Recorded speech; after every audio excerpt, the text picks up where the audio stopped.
কি match, outstanding match.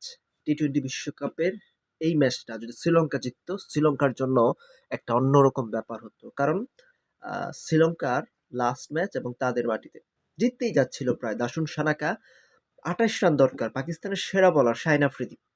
এই বোলারটার death ওভারে এই বোলারটা কোনো জায়গায় এই বোলারটা ভালো বল করতে পারে না। শুধু গতি ছাড়া শাহিন আফ্রিদির আর কিছুই নেই। এজন্য হয়তোবা তার শ্বশুর তাকে বলেছে, "শাহিন আফ্রিদিকে দল থেকে বাদ করে দাও।" So ২৮ run. ১ম বলে ৪ খেললো শাহিন আফ্রিদি।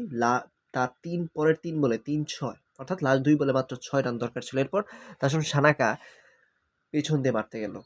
যার ফলে পিছন দিয়ে যদি সে বলটা যদি স্ট্রেটে চালাতো অর্থাৎ সোজা খেলতো লেগে বা অফে তাহলে বলটা হয়তো হোয়াইট ছিল এবং লাস্ট বলেও সেম বলটা করলো সেটাও হয়তো হোয়াইট ছিল কিন্তু আম্পায়ার হোয়াইট দেয়নি।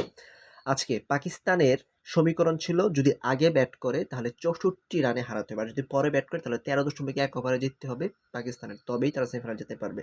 সো তারা আগে ব্যাট করে ২১২ রান করে তাদের স্কোর দ্বারা। ফারহান আজকে ১০০ করেছে এবং ফখর জামান ৮৪ করেছে। ফখর জামান স্পেশালি আজকে আউটস্ট্যান্ডিং খেলেছে। ৮৪ ৪২ বলে ৮৪ স্ট্রাইক রেট ২০০।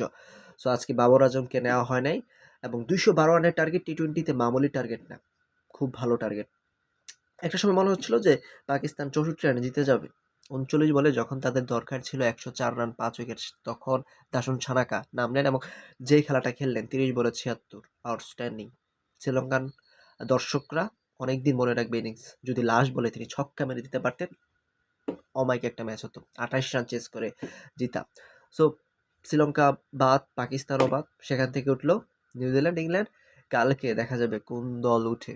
ভারত নাকি ওয়েস্ট ইন্ডিজ। কালকে এটা হবে কোয়ার্টার ফাইনাল। কমেন্ট করে জানান আপনার মতামত এবং নতুন হয়ে থাকলে এক্স স্পোর্টস সাবস্ক্রাইব করেন, লাইক করেন, ভিডিওটা শেয়ার করতে পারেন এবং স্পোর্টস ভালোবেসে থাকলে লাইক করতে পারেন। সো ভালো থাকবেন, সুস্থ থাকবেন।